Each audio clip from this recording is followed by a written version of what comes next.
earlier webinar that's designed to delve into the critical discourse on the impact of militarism on our planet's climate. And I just want to point out that we have the COP28 meeting going on right now in the Middle East. And I just came from New York this week, where I was meeting with organizations part of the second meeting of states parties to the Treaty on the Prohibition of Nuclear Weapons. So you see already these things are patterning together. And I was delighted to read that at COP28, they're putting militarism into the official program. I think for the first time after all these years, it's finally being integrated into it.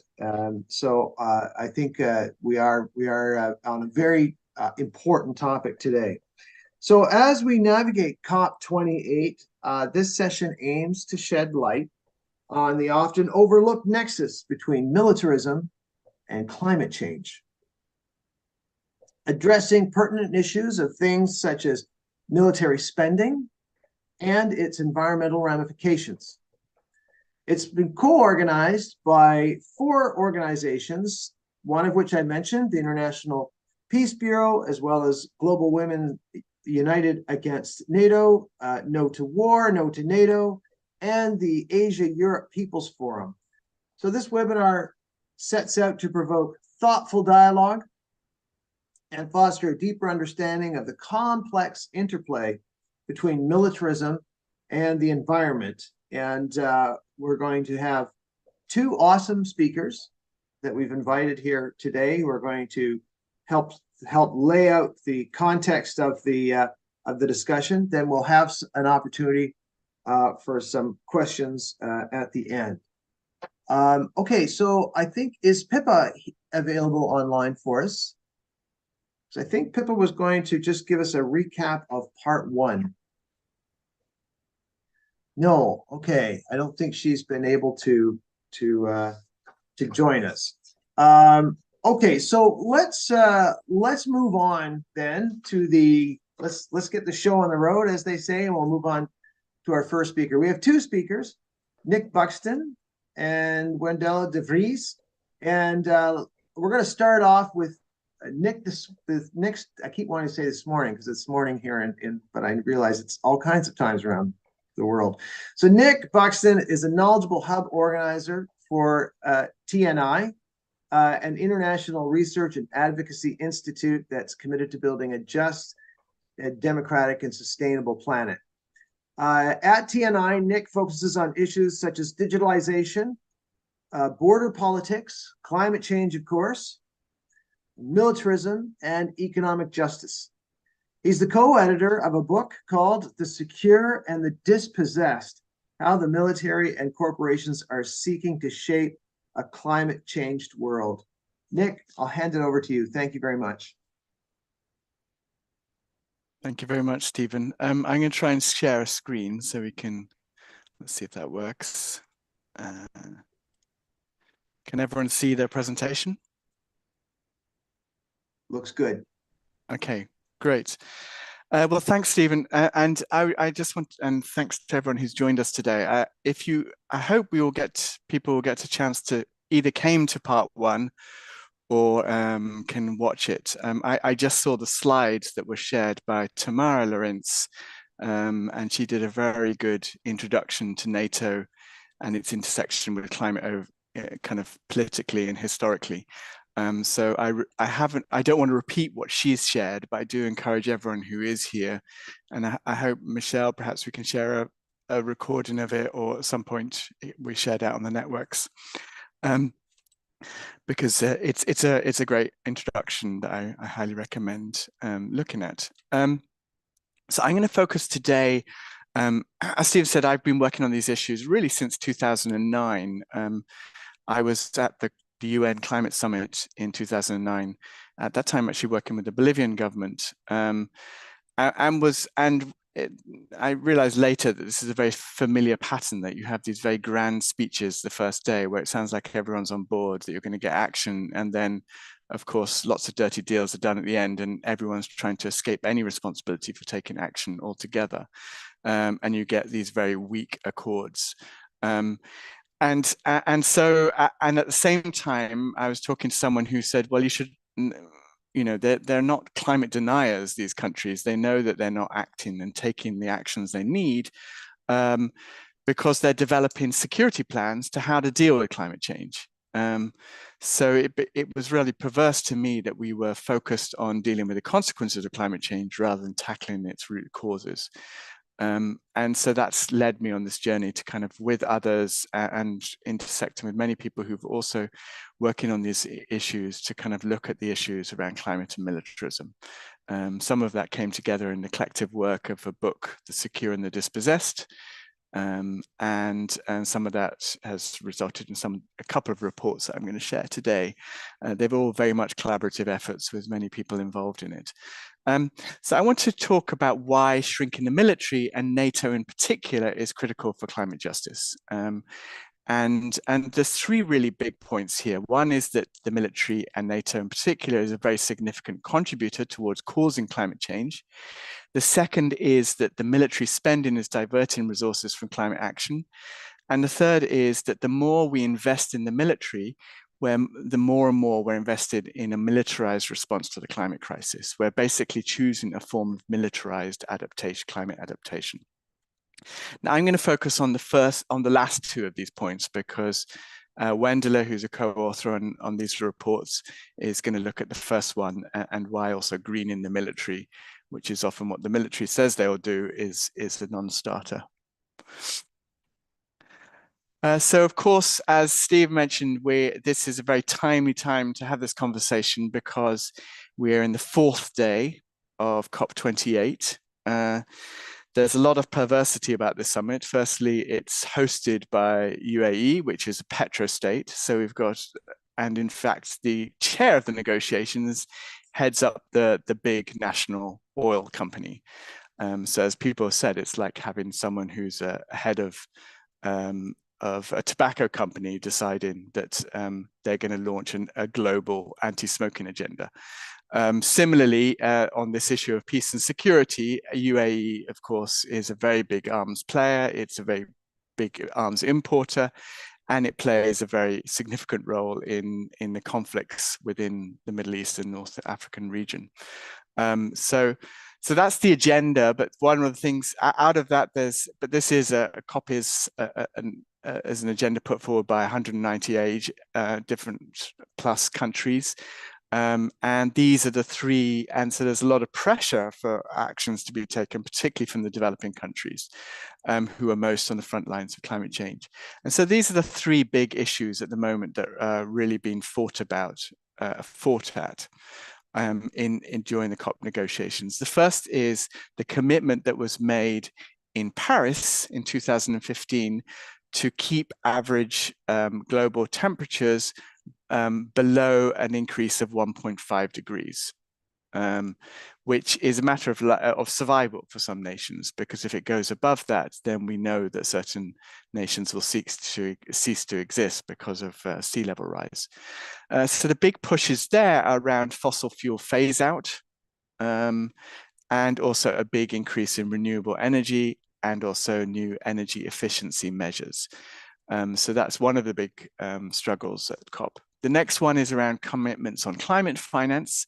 There's two parts to this. One is that there were commitments made as far back as 2009 that the richest countries would pay 100 billion in climate finance to the poorest countries, the developing countries, by 2020. Now we're in 2023, obviously, and they still haven't met those commitments. Now they're supposed to make the commitments of what they will be doing by 2030. So that will be another big part of the discussions going on. And the third is a big push around loss and damage. Who is going to pay for all the loss and damages that happen every time there is extreme weather events which are fueled by climate change, such as the devastating floods we've seen in Pakistan, the wildfires that we've seen in places like Brazil and Bolivia. So who's going to pay for these loss and damages, the droughts that are going on, particularly in the Sahel and the Northeast Africa? And so there's been, even just to get the agreement that there should be a fund has been a hard struggle. And that's one struggle which has been won, that there was actually on the first day, for the first time, they operationalized the loss and damage fund. But whether it has money in the pot remains to be seen. We'll come back to that in a minute. So one of the key,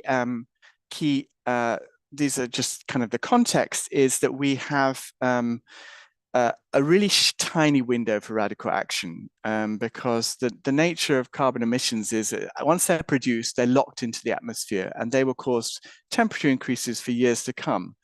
And so in this graph, you can see that to reach 1.5 degrees, you have to follow that green line in terms of emissions. So you can see emissions has been rising. It's been slowing down very slightly, but it's now got to drop dramatically following that green line. But instead, what we have is that if you look at the top line, is the actual policies and action. Well, the middle line, actually, the kind of lower bottom line, is the pledges that have been made. So there's that big gap. So it's a tiny drop, but not enough. And then the pledges and then the actual policies and action, because there's a difference between a promise and what actually people do, is much higher. And that's taking us to around about double a 1.5 degrees average increase. So around about 3 degrees. So we're well off track. So every action we take, particularly in this short window, because it matters what we do now, not what we do in 2050. So whenever you hear someone say 2050, you know that they mean no action whatsoever, because that's far too late. We need the actions now. And then, of course, alongside this kind of need to kind of reduce emissions, we have the soaring cost of climate change. So every delay that we have increases the cost. Sorry about this, of climate action. And you can see some of the rising costs that have been going up. There was a report in 2006 by Stern, the famous Stern report, that said, if we don't act now, we could, on average, every country would lose about 5% of their GDP in terms of, so there would be and it could be up to 20% of GDP. So there could be a really significant economic hit just to cope with the consequences of climate change. So there is this need. So there's a need to cut costs, because we also know that the increasing costs socially, economically, politically will become much bigger. And at the heart of all of this is the climate injustice. Because what we have here, if you look at the top ones, are who are the countries who have emitted the most? They're the ones in red. And then who are the countries who are impacted the most? They're the ones in the red at the bottom. And you can see it's almost the reverse. Those who have caused the crisis are not the ones who are going to face the harshest consequences. Now, it'd been interesting, and we'll kind of look at this now, as you can, if you look at that map, which of those countries at the top, in the top map, do you think are the highest military spenders? I think you can probably guess that they're also the ones causing the crisis in the first place. And this is in fact the case, that 4 of the 5 biggest polluters, and especially historically, are also those who are the biggest military spenders. So this is really important to understand, because it means that when we're looking at the fossil fuel economy and the fossil fuel world, we're looking at a world that is intimately connected with a more militarized world. In fact, fossil fuel expansion came on the back of military expansion. Military infrastructure was built in order to protect the fossil fuel resources. After the First World War, the British Empire, as it was kind of carving up some of the former Ottoman Empire territories, actually did the divisions based on where pipelines were going. And of course, we've seen that more recently, most famously with the Iraq War. And even today with the war in Gaza, there is an oil and gas component to this, because part of it is also, there are many reasons, of course, but part of the reasons are also around access to the rich gas fields that lie off Gaza. And we can also see that just in the infrastructure. And this is something you're on this people or this call know probably better than me, is just the way that the infrastructure, and particularly the US military bases, which is the largest empire by far are based around regions, and you can see that particularly in the Middle East and North Africa, around regions of high fossil fuel production. And it's about protecting access to those strategic resources. And yet, despite all of this, it was hard to even get the word military mentioned in UN climate talks. And this is no accident. Actually, one of the very early talks in Kyoto in 1997, the US, and Madeleine Albright there on the left, specifically lobbied for the Pentagon to be excluded from any reporting and from any commitments. And she was very proud at the end that it was actually excluded. And it wasn't until 2015 that it was no longer specifically excluded, and countries could start to report their military emissions. But at the moment, and this is something Wendell will explain more about, is voluntary, and it's very underreported, and it's very untransparent. So all the calculations around emissions are still based on data where we have to make estimates. And it's that thing still affects things today, because there is no willingness to accept binding commitments.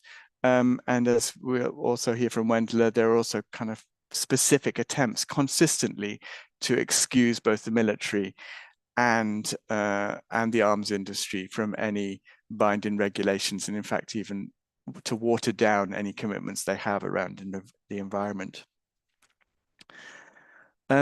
So I want to look at this second point about the diversion of resources, and this is why I think it is critical that we start to put the military back onto the map in climate talks, and why it needs to be both part of the peace movement and the climate movement's agenda. And the first part is really because it is we have global military spending is reaching kind of stratospheric heights. It's more than doubled since the end of the Cold War. We had a huge increase in 2022 where it reached $2.24 trillion. And that will certainly grow again next year. We have these record budgets of 816 billion was approved by the US for its military spending. The European Union is committed to spending an extra 200 billion. And of course, this has been fueled by the war in Ukraine, but it's also fueled by rising tensions and the designation of China as a strategic threat by the US. So there's this rise in military spending that's happening across the globe.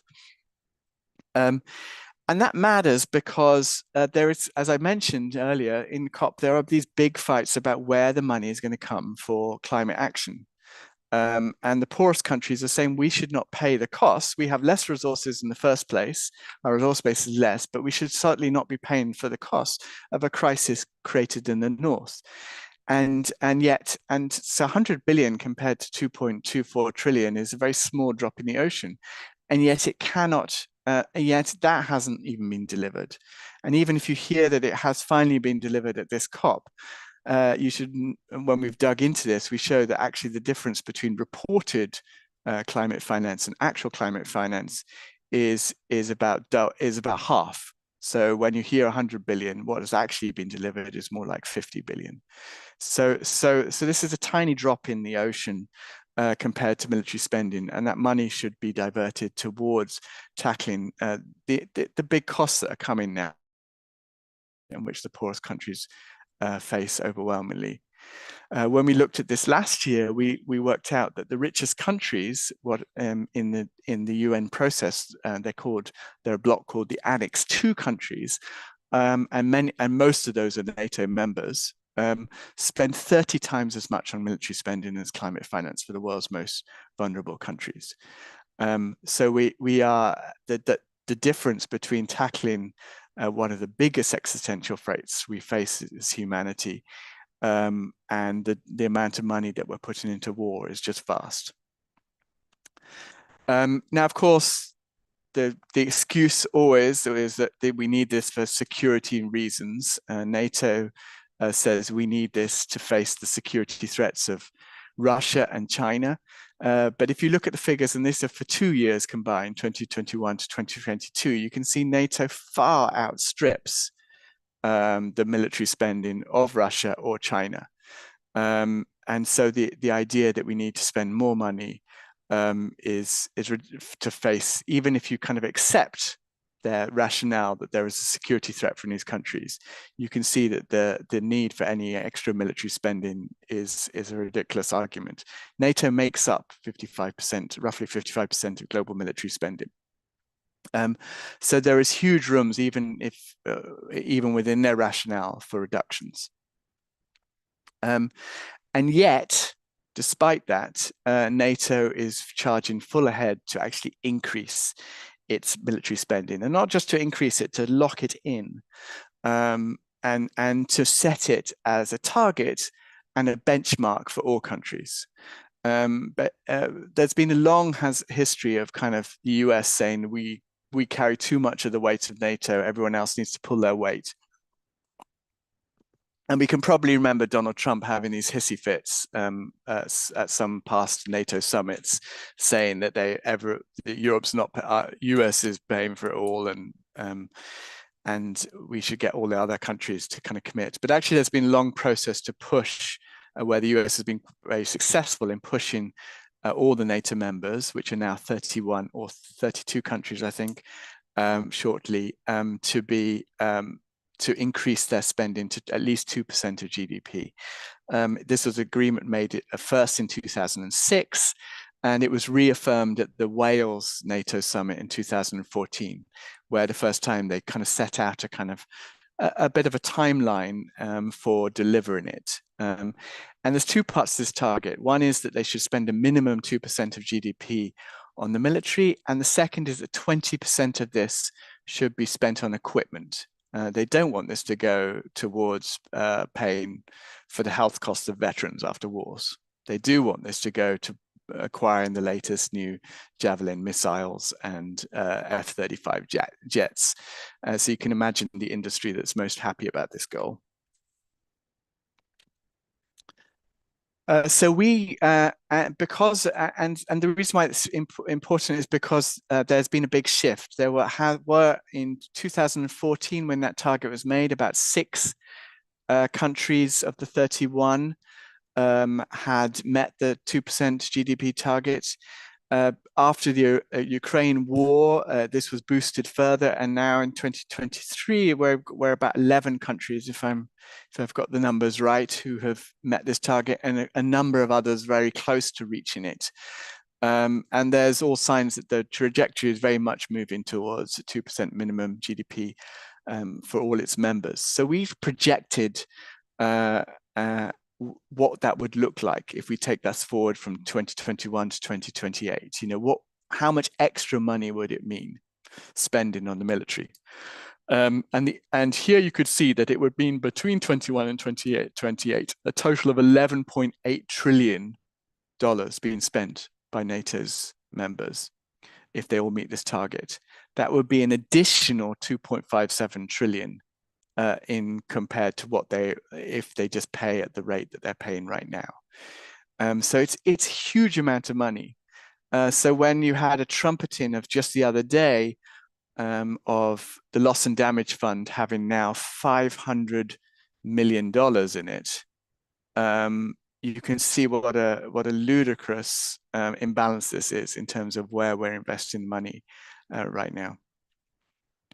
And we looked at what that would mean if you did invest it instead in the 11.8 trillion in climate costs. The target of the Paris Agreement of 100 billion a year, you'd be able to pay for that for 118 years.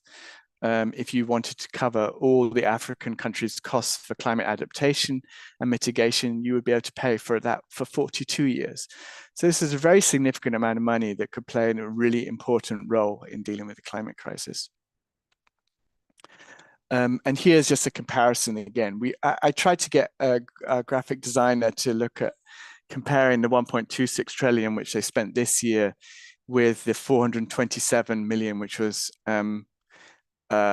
promised on the first day for this new loss and damage fund. And he said he couldn't get a dot small enough on the left there. So you see that tiny red dot on the left there. He had to magnify that 10 times to even see it.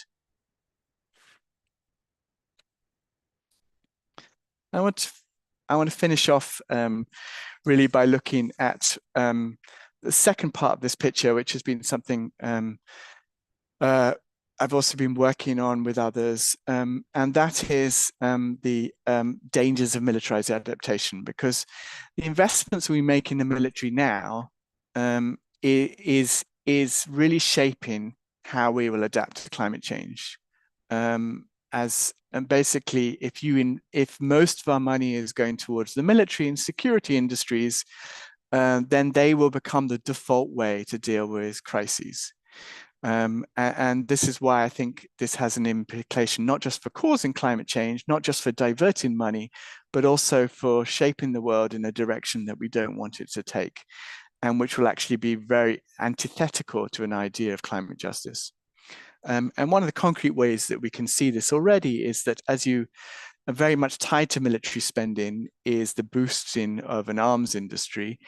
And in fact, it's encouraged and supported within this process of increased military spending. And what we find here is that NATO, as rather than spending money on providing money for climate finance, what it is actually doing is allowing arms sales to 40 of the most climate vulnerable countries. So rather than providing money, we're providing weapons to go to the countries that are facing the most severe impacts of climate change.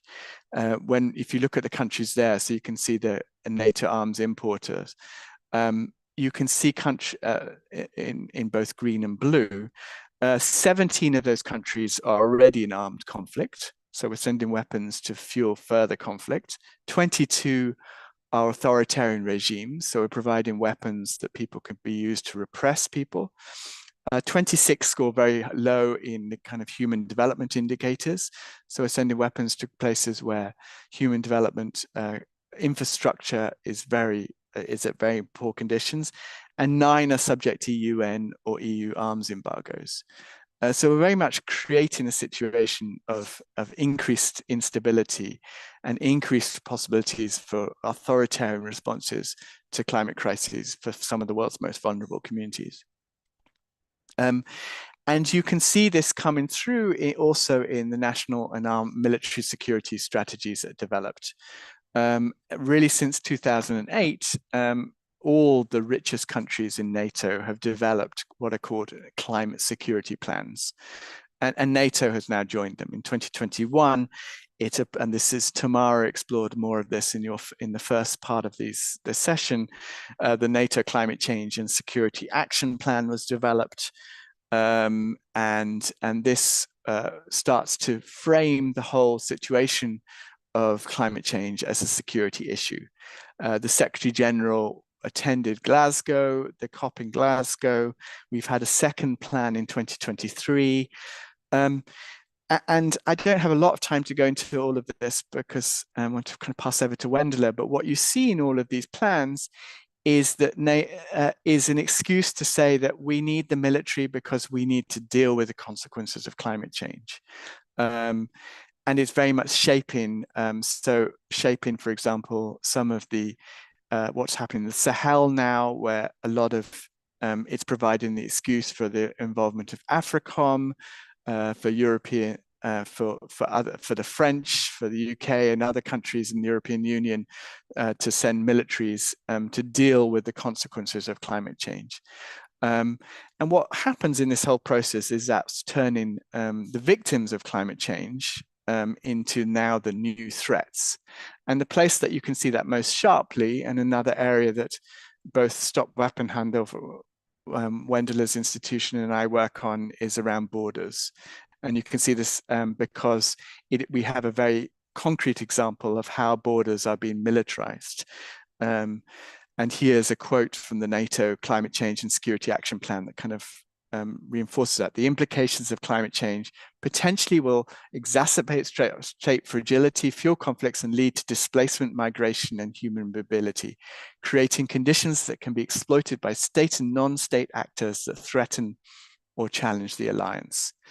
And NATO's conclusion isn't therefore that we should reduce our military spending, that we should end arms sales, that we should look for peaceful responses to these crises, that we should divert resources. It is instead that we need NATO now because we're going to have to deal with the consequences that we have created. And here's just an example of how that kind of plays out in border budgets. We've seen we did a report a couple of years ago that also showed that we're spending twice as much on borders as we are on climate finance. The 7 countries who produce most of the emissions are spending at least 2.3 times as much on borders as military as climate finance.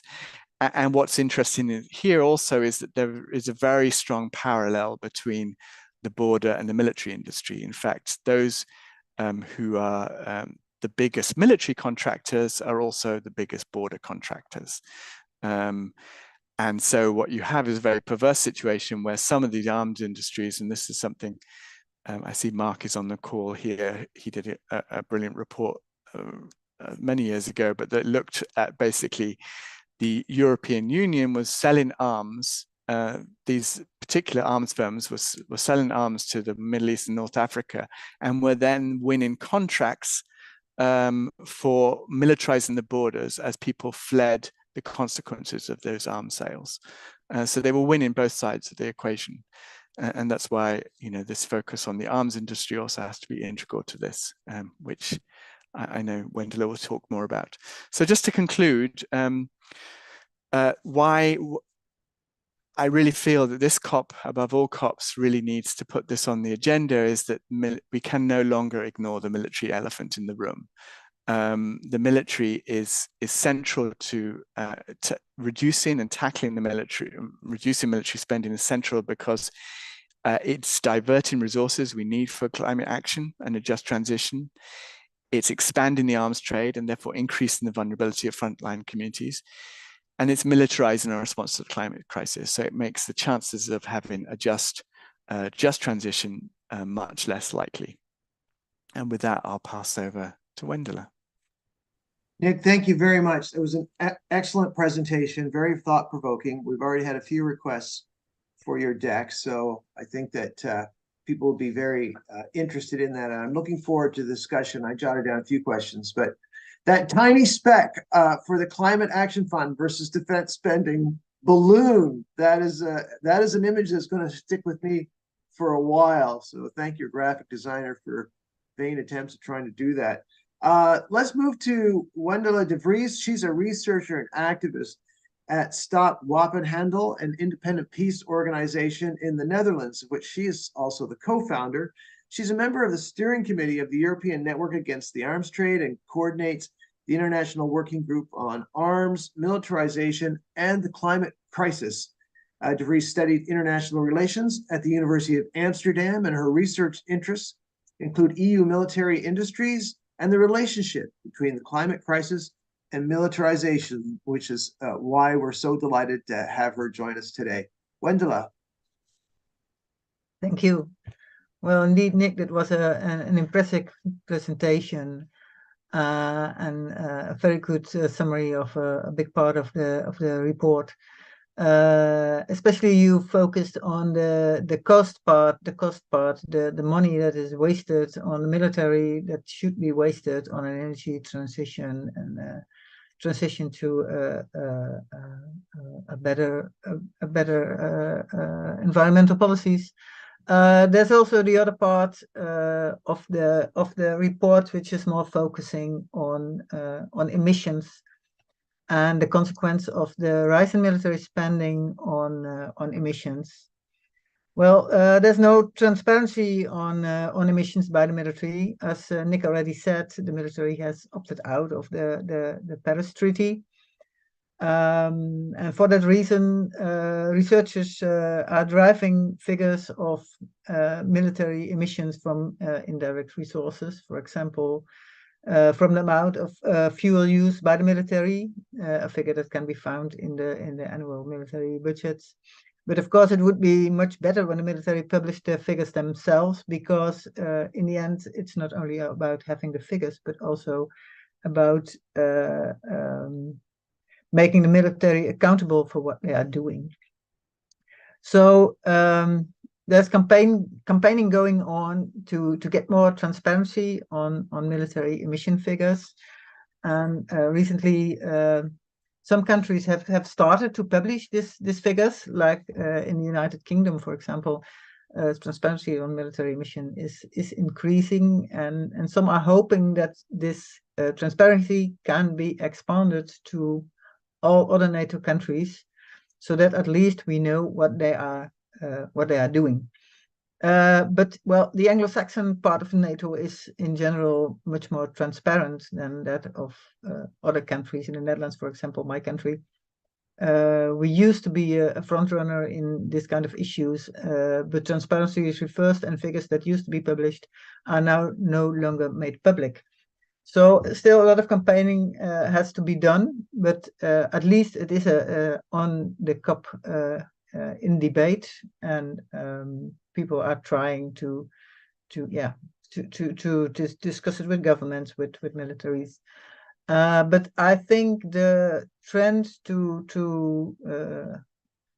reverse the initial little steps that were made towards making military emissions an issue is a general thing. A couple of years ago, the military was seriously worried about climate change. It was also a problem for them, of course. High sea level was threatening, for example, the island of Guam, where the big military US base is, which is crucial for deployment against China. Heat waves are undermining troop readiness, damaging deployability of equipment, and actually senior NATO officers were identifying themselves as climate activists because they were really worried about the problems climate change would have for deployability of NATO. But of course, it could not last. And my impression is that this progressive part of the military that wanted to make a serious issue of military emissions is stopped by hardliners who have woken up and have completely overruled them. And now, the NATO wants to trying to evade the topic of emissions, but they do have climate policies, as Nick already mentioned.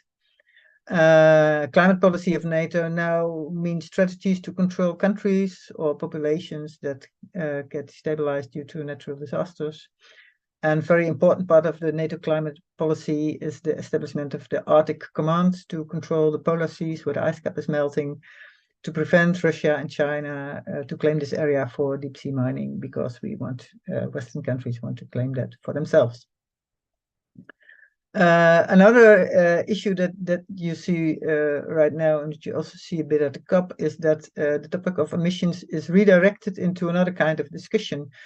For example, into the discussion on who is responsible and who is going to pay for environmental war damage. And then it's presented in the context of the Ukraine war, where of course Russia is supposed to be the bad guy and supposed to pay for all the damage. And so the discussion on military environmental damage and emissions is changed into a discussion that fuels the new Cold War. This is something that we have to be aware of and have to be very critical about. And we should make clear, I think, that there is a distinction between emission damage done by the military and general environmental damage done by the military and by war, because these are distinctive lines of research and also distinctive lines of policy. And most of all, because the military industry is suggesting that they are going to solve the emission problem by technological means, which of course is impossible. Any rise in military spending means a rise in military emissions. Military emissions are comprised of stationary military emissions, covering military infrastructure, mobile emissions, which are warplanes, warships, and everything on wheels like tanks, and also supply chain emissions covering industrial military production, and also it includes military personnel and everything that is used to sustain them. For UN reporting, these categories could be put under Scope 1, Scope 2, and Scope 3 emissions. And some researchers have proposed a Scope 3 plus category for the damage done by war and the emissions that will be caused by that. So damage repair that leads, for example, to emissions by a huge use of concrete. But for this research, we focus on the rise of military budgets and what that would mean directly for emissions. So we do not include conflict-related emissions and damage repair after war. Well, the ratio between stationary emissions and mobile emissions and supply chain emissions depend on the composition of your military. So when you spend a lot of the rise of military budgets on fighter jets and on tanks and on warships, the carbon footprint will rise much higher than when you spend it on personnel. So in calculations, we keep the number of military personnel constant because we expect this is not going to rise very much. The most of the rise in military spending will be spent on equipment. And by lack of official military mission data, researchers have developed a formula that looks at the proportion of the military budget that is spent on equipment related to the average arms production emissions, plus the number of military personnel in relation to the average stationary emissions per military head. And military data then are retrieved from NATO figures, and the average emissions of military production are based on greenhouse gas emissions reported by arms manufacturers like Thales and Airbus. Now we see that the estimated military footprint from armed forces and military industry of all NATO countries combined between 2021 and 2023 already increased by 30 million tons of CO2 equivalent, which is can be compared to give an idea about how much that is, can be compared with putting 8 million extra cars on the road. Already the total carbon footprint of NATO in 2021 was larger than that of all aviation flights in and out of the Schengen area. So the military footprint of NATO actually is bigger than the footprint of civil aviation. And of the total footprint of NATO in 2021, the US was responsible for 70%, which is not unexpected because a military budget of US is extremely high, of course, but still 70% is really a lot. This is also because US is spending more than 3% of its GDP on the military, but also because they spend more than 20% on weapons. Hence, their carbon footprint is more than emissions of all the other NATO members combined. And then we have looked at what would happen if all the NATO countries would raise their budgets to the 2% GDP and spend a minimum of 20% on weapons and military technology, which is the aim of the NATO policy. And we've projected these figures for the period 2021-2028, and this would lead to a collective carbon military footprint of 2 billion tons of CO2 equivalent, which is more than the annual greenhouse gas emissions of Japan and Germany combined. So in Japan and Germany being the third and fourth biggest economies in the world, gives an impression on how big the rise in military emissions would be if NATO is going to raise its budgets along this intended lines.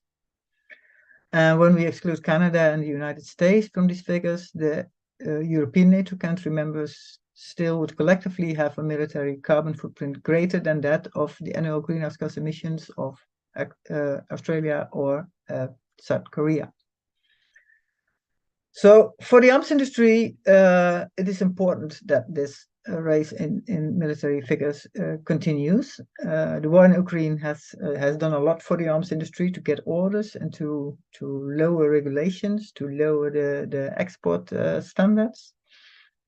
But this might end. The war is costing a lot of money. There's already discussion. Should we continue to fund the war in Ukraine this much? And although in some NATO circles there's already talk about the military budget norm of 3.5% of GDP, there are no guarantees that these hawkish intentions will come through, and the industry wants to consolidate the high levels of military spending, and they are looking for long-lasting contracts. At the European Union level, they have been successful, notably with the Act in Support of Ammunition Production, the ASAP, which is written in regard to the Ukraine war and the ammunition shortage there, and is adopted this summer. It's a groundbreaking regulation for the European Union, and it's also lowering ethical standards for the industry, such as environmental standards. They're just dropped because we need so much weapons. We don't have to look really at how we produce them or how the personal the labor rights are included well in these industries. So you see that the push for more military spending and more military production is also damaging all other kinds of policies that, the kind of policies that you would like to see. Well, NATO has adopted a defense production action plan to support the arms industry, but the raising of the arms production of NATO countries to permanent war economies is what you see now. Is a very dangerous development also for the rest of the world, because when the war in Ukraine ends, and the war in Ukraine is now the biggest driver in Western countries to have these high military equipment procurement policies, then there will be overproduction of weapons in the Western countries, and this overproduction, well, the people that have invested in these industries want to earn back their money, so they will push the products on the international arms market, and the world will be more overarmed again. Well, arms industry is pretending that they are going to solve the emission problem of the military, and is greenwashing their production. Last week there was an arms fair in the Netherlands dedicated to sustainable defense, and what we see is a military companies are developing sustainable solutions for emissions, and the most popular is the dripping in of sustainable fuel into fossil engines.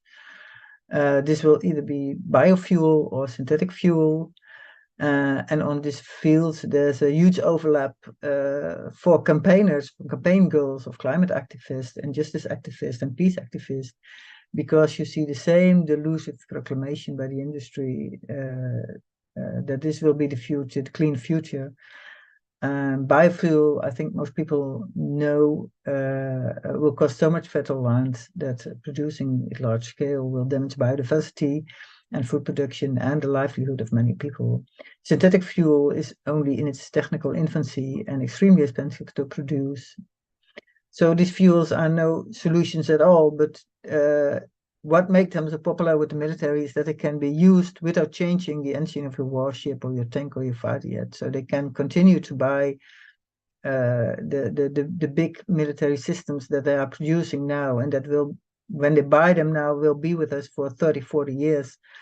And they can continue to work with the NATO standard fuel system.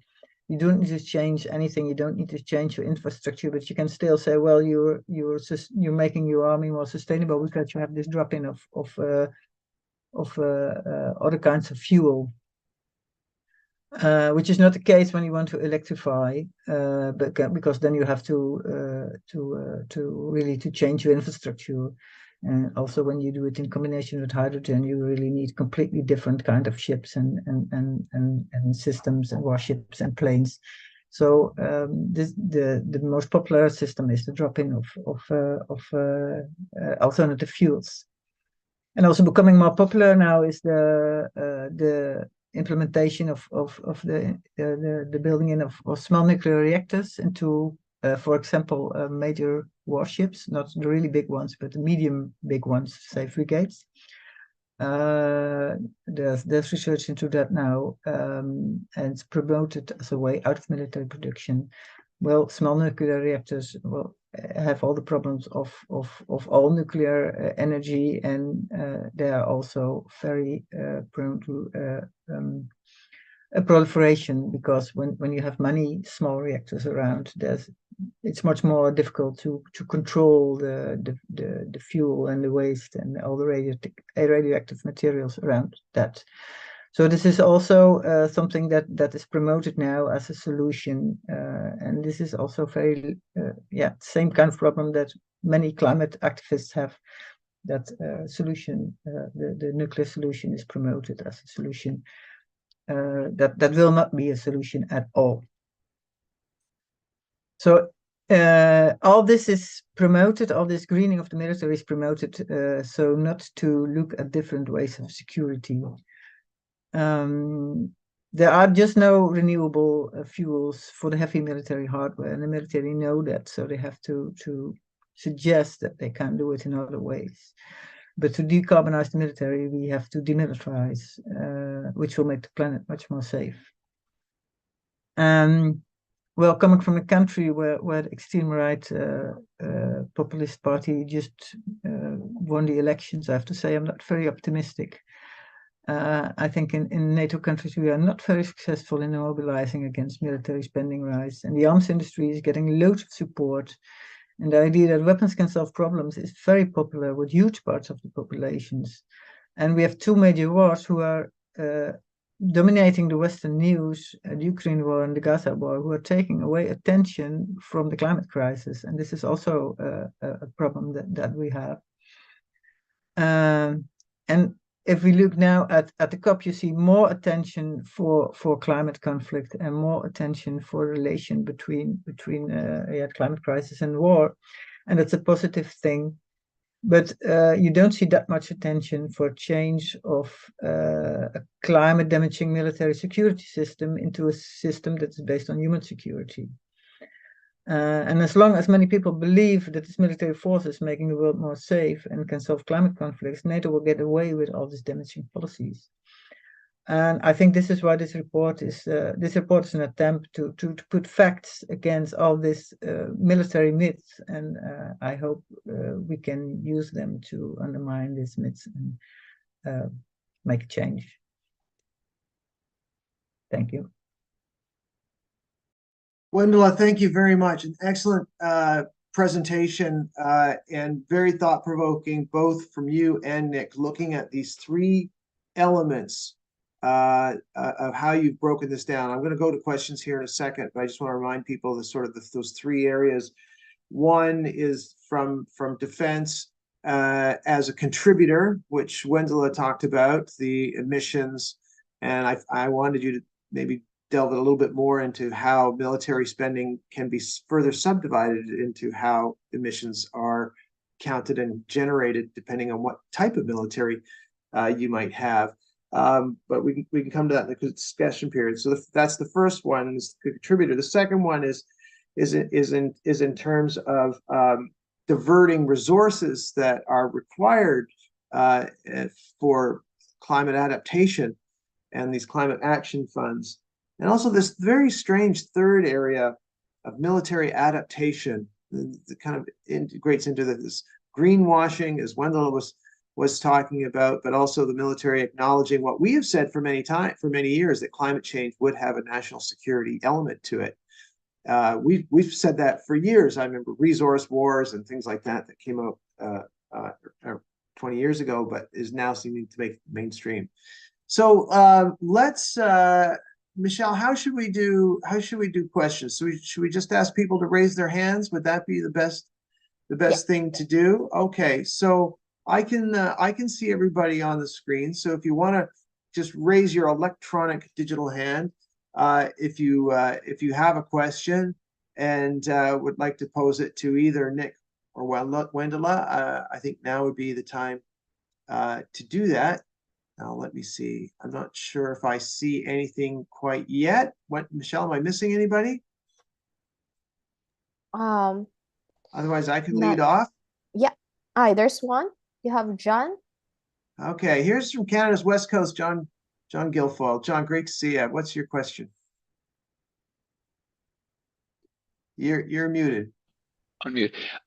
I just wanted to thank both presentations, and particularly Nick. I just wanted to your graphics are superb, and I think grasp things which are impactful. So if there's a way we can get our hands on those, because I think that militarism and obviously the climate crisis are interlinked.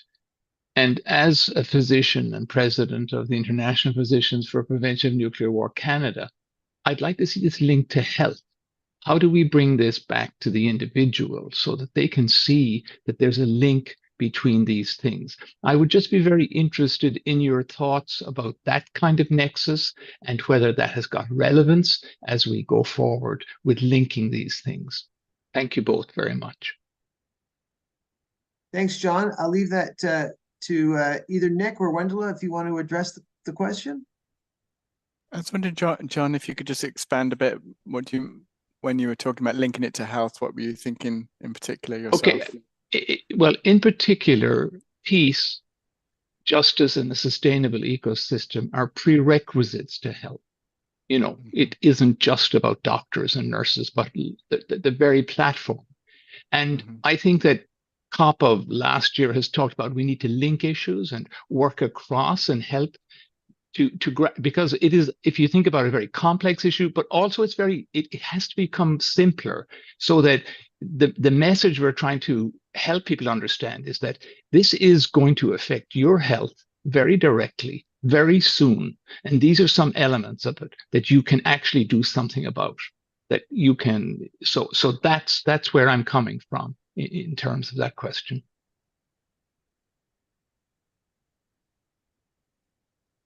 No, I think it's a critical question. It's something where I was kind of grappling with. Also, partly you can do these graphs with numbers, but they're also hard to grasp. You can get a sense of scale with it, but no one really knows what 2.24 trillion is. It's just beyond our comprehension. And we try to break it down in comparisons, and what we can just see is just a vast, like I said, this vast imbalance. And then how that plays out also in terms of people's lives and their health is something that we can really more see through kind of particular case studies. And that's what we're trying to do a bit more of right now. But once you have an increased military budgets, and particularly the way that's playing out in the kind of border industry, you've got so many individual lives being shaped by that militarized infrastructure, deaths. So we need to kind of also work with journalists to kind of tell some of those stories, and I think that's one of the things, is to kind of to bring this home in the same way that right now with the horrors of Gaza, so many of the things have been talked about as 15,000 dead, but we don't know the name. We're not hearing in the media the names of people in the same way that we heard about the names of the Israeli hostages and their stories. So I guess that's part of it. And I think the health thing is a good challenge to. I appreciate the kind of a question, because I think it's really, we should do more on that, because at the heart of peace is dignified life and a healthy life as well. So I do think there's something I'd like to kind of put more thought to, but it's a good question. Thanks, Nick. Wendela, did you want to add anything? No, please go ahead to the next question. Okay, I should ask people to introduce themselves when they ask questions, because we have such an amazing group of people on the call here today. John, do you want to just, I said you were from the West Coast, they gave that away, but do you want to say a little bit more about your group? I'm the president currently of IPPNW, the International Physicians for Prevention of Nuclear War Canada, which, as you probably all know, is an international organization with affiliates all over the world. And what we're working on in Canada in particular, one of the things we have done recently is linking nuclear weapons to nuclear power. You know, that links to climate, it links to health, it links to the notion that we have to understand that things that sound from the nuclear industry as being very useful, we need to examine very carefully of their impact eventually, both on the problem of climate and on our health. Anyway, that's where I'm from. I actually live in Squamish on the West Coast, and I thank you both very much for the work that you've done and how you've presented it. It is extremely helpful. So I just wanted to say that. So that's who I am. Thanks, John. John, I have had many discussions around Zaporizhzhia, the plant in Ukraine. Now, I want to turn to our colleague in India.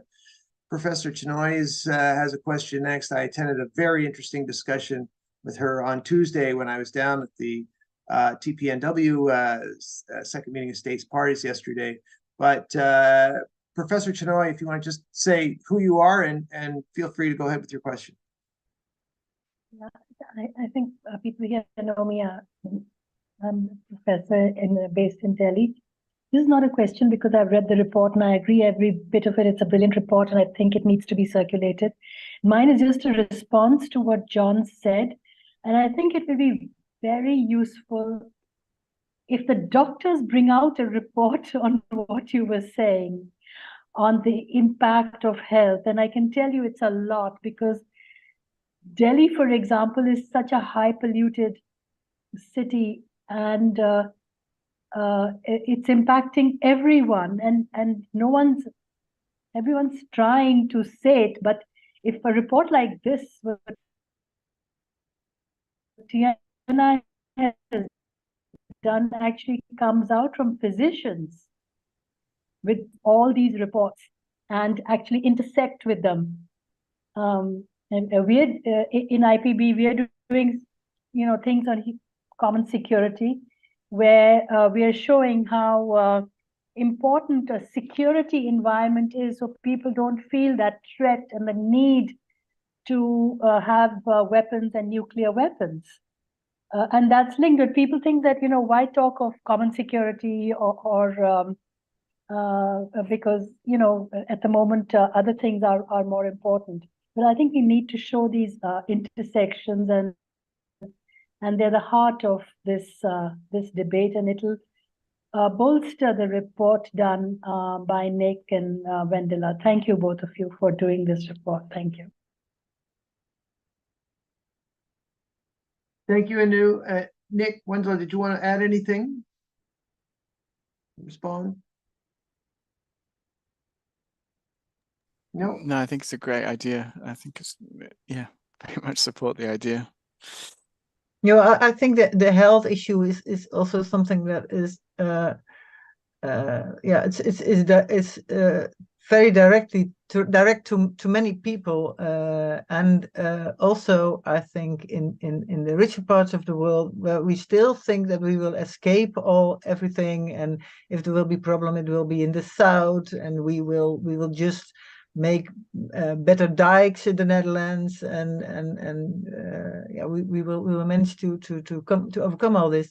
But for example, the heat waves is damaging so many things also already here, and the cold that is now also, for example, in the south of Germany is also damaging the health of so many people. I think also we are always looking for ways to involve people in this issue and to make them see that it is something that is directing their personal lives. And when we see that we are investing in a polluting military sector, when we have so many health problems and these health problems will increase, I think that might be an angle to make military spending also more an issue, to connect military spending and the climate crisis and the health problems that we have everywhere in the world. We have another question through the chat, so I'll just relay this on. This is from our colleague Veronica Hay.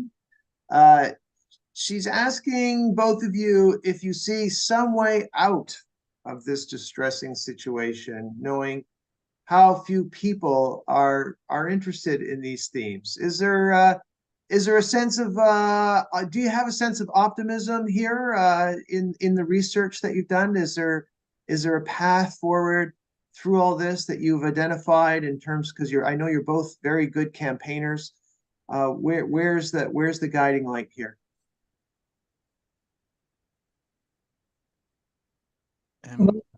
I think initially I was very interested in these military people who were really worried, well, not about climate change in general, but what it would mean for their own deployability, because it confronted them with the consequences of what they were doing. So I thought, well, this might be leading somewhere, because when people in power see that they have consequences from what is happening, what can happen then? But when you see so clearly that they're not focal anymore, they're just disappearing more and more in the background, and the idea that NATO should prepare itself for disturbed populations and unregulated migrations is very worrying. So actually, I'm not very optimistic, but what I think what we can do, what we can contribute is facts. This is going on. Whatever they say about greening the military warships and the military planes, these are the facts. So the thing, of course, is that it's emotions that make people move in the end. So, and I think, in fact, it will be fear in the end that will make people move. And the thing that we must make sure that their fear is not turned into blaming migrants for everything that people fear, because that is what we see actually most happening at the moment in Europe. Well, yeah, no, I'm not very optimistic. It's really bad when even the generals write reports agreeing with you. It's not a good day. And I know what you speak. The Pentagon did issue a number of reports. I think it was over the last couple of years about the national security implications of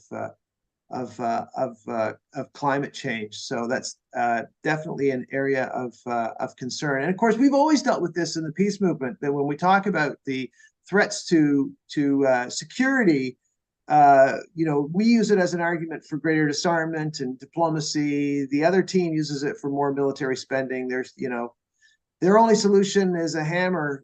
All they have is a hammer, so every problem looks like a nail to them. And I think with climate, it's the same thing. We want to get it to more mitigation. They want to get it to more adaptation, which means more defense spending.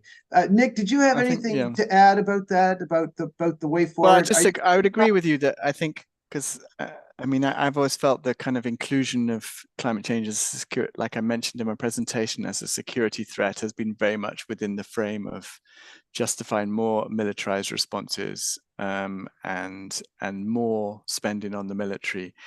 And very much a narrow sense of national security being, how do we protect the economic interests, which is largely transnational capital, rather than actually how do we protect those who are most vulnerable. You won't see in any climate security nationals by the richest countries a focus on how to really protect the security of those most impacted by climate change. And that just shows you, I always say, security for whom? Whenever you hear the word security, just ask that question. And you can see very clearly they're talking about securing those who are already secure and not those who are made vulnerable by climate change. In terms of optimism, I've always remained optimism in dark circumstances. I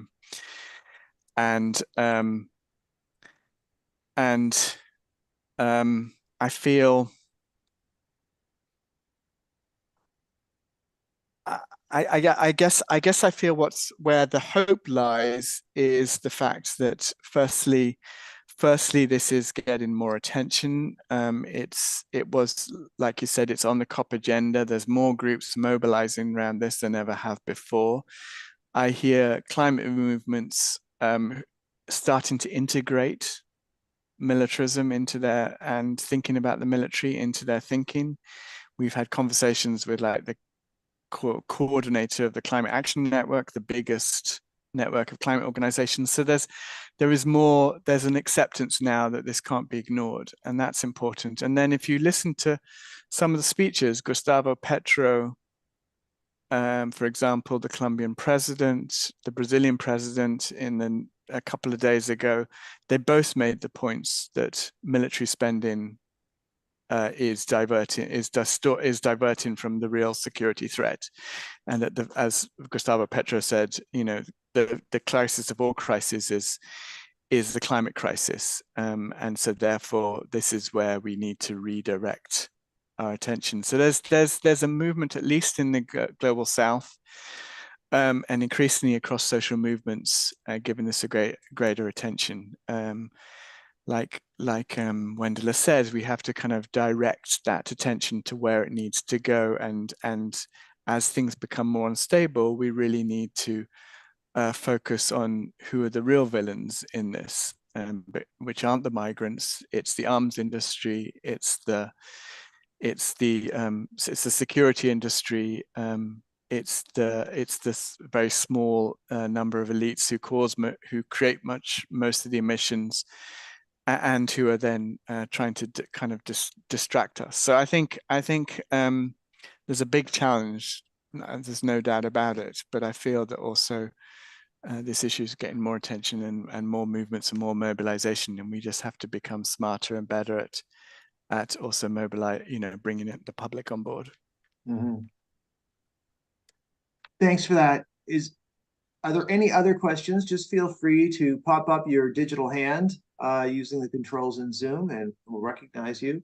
I think we've got a few minutes left, right, Michelle? We're down to the 12:30. Well, let me ask this, because we're all campaigners here, and I think we share many of the same values. So maybe we can talk as campaigners. It's what are some of the challenges, Wendela and Nick, in talking to our colleagues on the climate side about this issue? Do you get a sense that there's a reluctance to bring these issues together, that maybe, understandably, people want to work on climate. They don't want to bring in Ukraine and all the troubles in the Middle East, and that just, I could imagine people saying that might just confuse things, or the research is still very new. It's hard. I know. We've probably all done committees hearings in government, and you go before legislators that are working on climate. If you start talking about national defense, they may bristle at that, because it just brings in this whole other discussion. Is that something that you find dealing with? I guess I should keep it rooted amongst our team, when we're amongst NGOs, that it's a difficult leap or a reluctant leap, or is it something that people are seizing on with all the huge protests that are going on now, and do people see this as a moment of making those intersections, as Anu was talking about? What's your sense from a campaigning, from our team perspective, on linking these issues?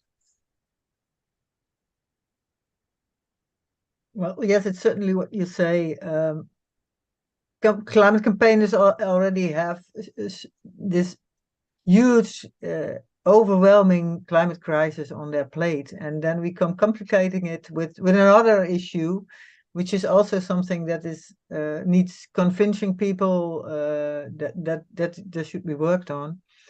But I think we discussed that some weeks ago also in the climate working group. There's some change now with the Gaza war, because people see more the damage that is done, see more the overwhelming, absurd enormity of the military deployment. So the critique in general on military action has grown in progressive movements due to the Gaza war. So there's possibilities to work out these links better. So yeah, maybe that is useful, but it's not only about I think about linking movements. I think linking movements is very important, but as progressive movements, we're always very busy with ourselves and working together with ourselves and convincing ourselves. And what we need is to reach out to more people and to give them not only a story, but also a perspective of change and of hope. You see also many people actually giving up. Also young people, you see, after the generation that started this climate movement, actually after the Thunberg generation, you get another generation, which is the COVID generation, and they are very pessimistic and also tend to opt out again. So we really need to find perspective, and we're all struggling with that, of course, also for ourselves to find this perspective, apart from the fact that we don't have a choice but look for perspective. Yes. Well, and I guess that's why the work that our organizations are doing is so critical, is that we are how does the adage go? Before many can know it, one must know it. You know, so it's always starts with a small number of people, and then it grows from there. Nick, what's your experience like? Are people more open to this now? Are they reaching for greater understanding? Are you getting more invitations, Nick? That's what I'm hoping to hear. You're getting more invitations like this one, both you and Wendela. Yeah, I kind of briefly mentioned it, that we are getting more engagement than before. I mean, there was at one point, I think there was, like Wendela said, there's been a reluctance to kind of take on the military as, I mean, taking on big oil is big enough. Trying to take on big oil and the Pentagon it's making you a challenge. Yeah, perhaps the biggest challenge on earth. But there was also my concern was also that there was a inviting in the military. So because people felt, well, at least they believe in climate change. So there was quite a lot of positive engagement with the military in terms of kind of seeing them as allies. And so, for example, there was, I think, famously, Wendela told me the story, but Extinction Rebellion in the Netherlands invited a general to kind of write a whole chapter in their rebel handbook, which I thought was very perverse. But that, I think, hoping that's fallen apart because we need to be realistic and also just and rational about the role of the military and what their interests are in this situation, and we need to be so that's so I think that is kind of hopefully moving to the side a bit, but there are aspects of the climate movement that still would see the military as their kind of allies. So the conversations are starting to open up. We still have a long way to go. It does show that there is a slight different view or understanding of power and how these relate together when you come from different social movements. Some see it, others don't. And in times of a crisis, it's like that. It's like the parable, whenever there's a shooting in a neighborhood, half the neighborhood wants to ban guns, the other half goes out and buys one. So it's the same kind of obvious critical situation here. We want to push people to the disarmament side. I see another question from John in Squamish. John, do you want to add something? Sure. I think, there's a big challenge for us, humanity. Do we have the hope and the resilience to really work together in a new way? And I mean, the military are not the enemy. I mean, the problem humanity has had, we've always wanted, depending on whose tribe you're in, to have an enemy. At the moment, there is no enemy, in as much as the challenges we face are global in nature and will not be solved without levels of collaboration which have not yet been achieved. And the challenge, I think, along with identifying the issues, is to have some pathway that's different to where we currently are.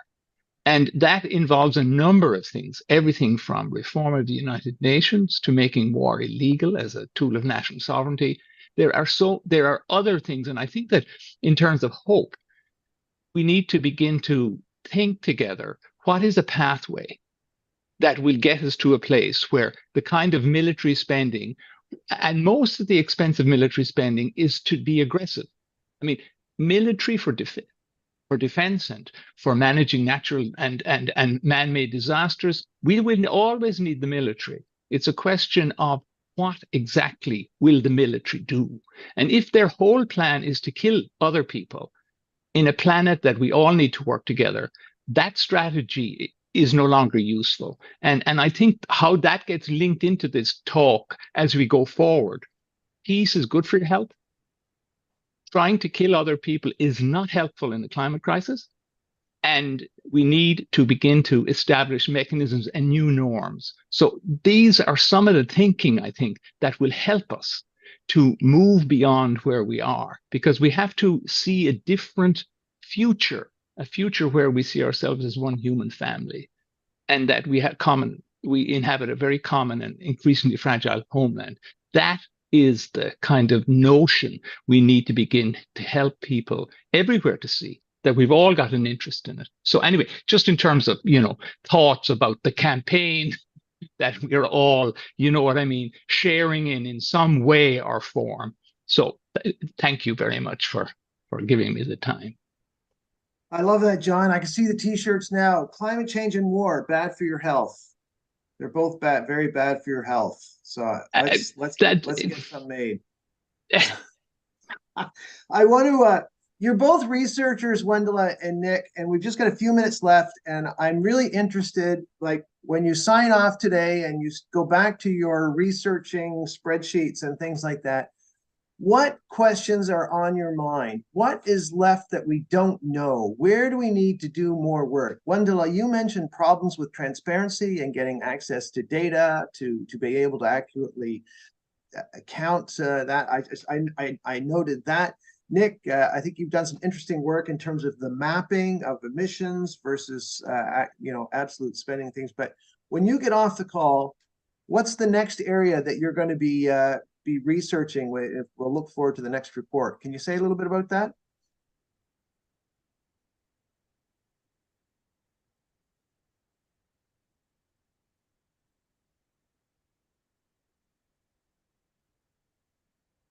Are there gaps in our understanding?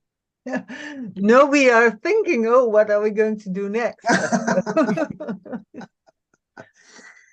Well, go ahead, Wendela.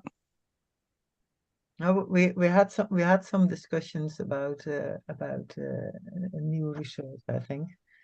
But what I would like to see best is to link a lot of the military emissions stuff also with what's happening in countries in the global south, and how people have to deal with the consequences of our arms export and our military dominance from the north. But I think this is a lot of organization, so it would be something more for Transnational Institute and for Stop Wapenhandel to pick up. And for Stop Wapenhandel, I think we are very much looking at what is happening at the European Union, as we are also part of the European Network Against Arms Trade.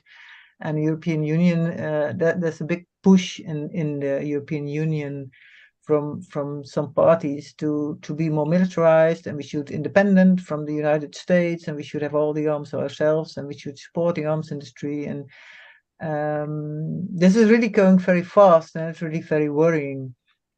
And there's a lot of green parties in Europe are supporting this idea that we should have a independent European defense.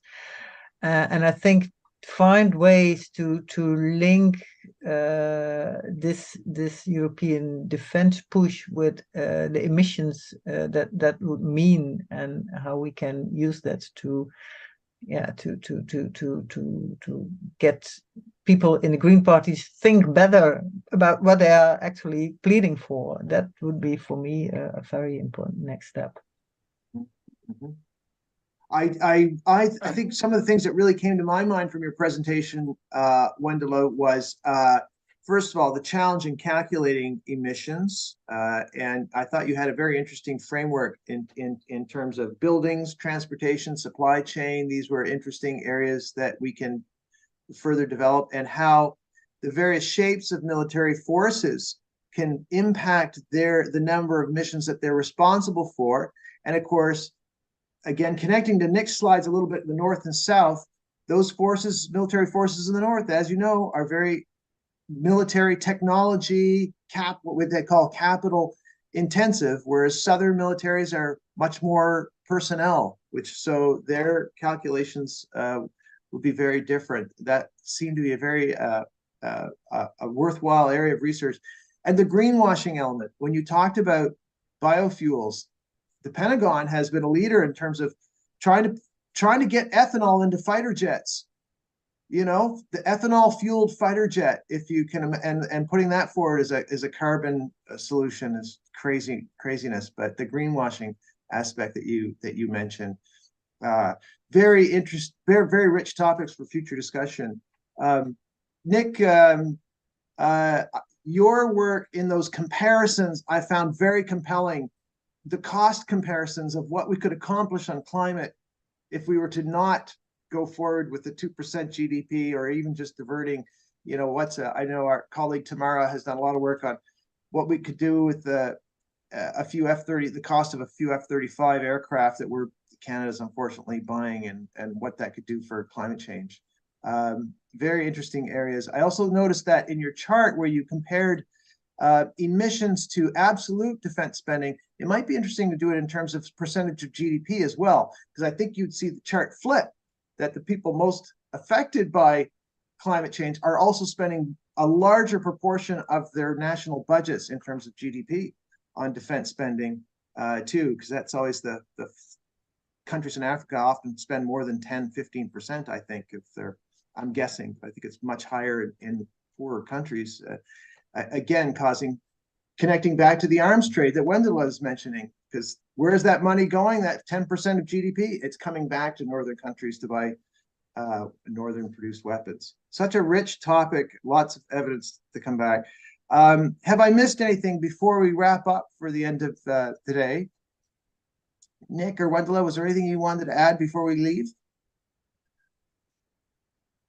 Yeah, I just wanted to say that there is some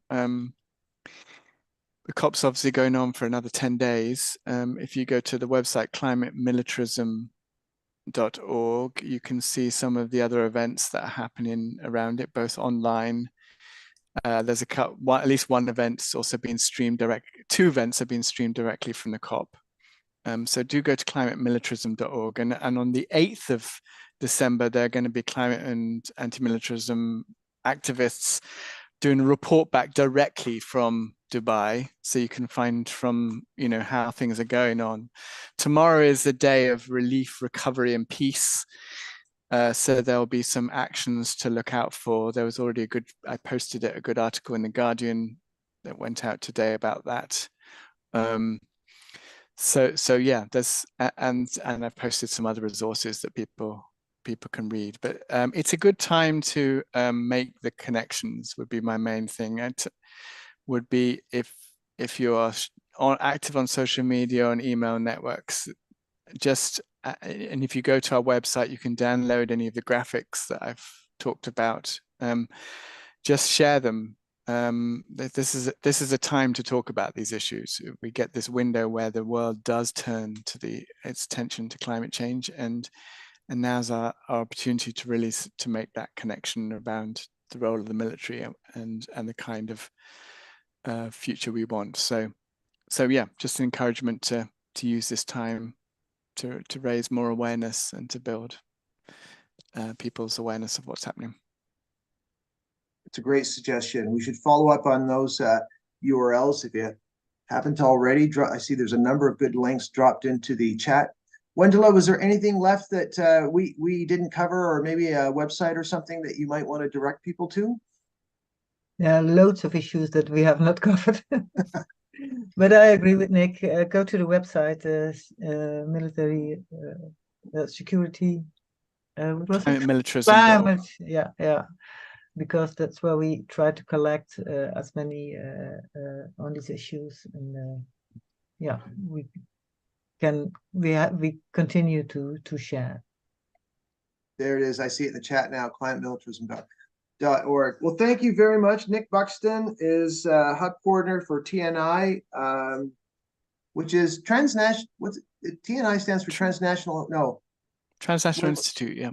Transnational Institute. Okay, I was going to say it. And Wendell de Vries is a researcher, activist, and co-founder of Stop Wapenhandel, which is all about the arms trade based in the Netherlands. I want to thank you both so much. Awesome research. I'm going to dig into these, and I'll be looking forward to these updates from the website. Really appreciate all of the sponsoring organizations as well, too, co-sponsoring organizations who put this together. Thank you, Michelle Clement from the IPB, for being the wizard behind the curtain. Michelle, have I forgotten anything? Do we need to add anything before we go?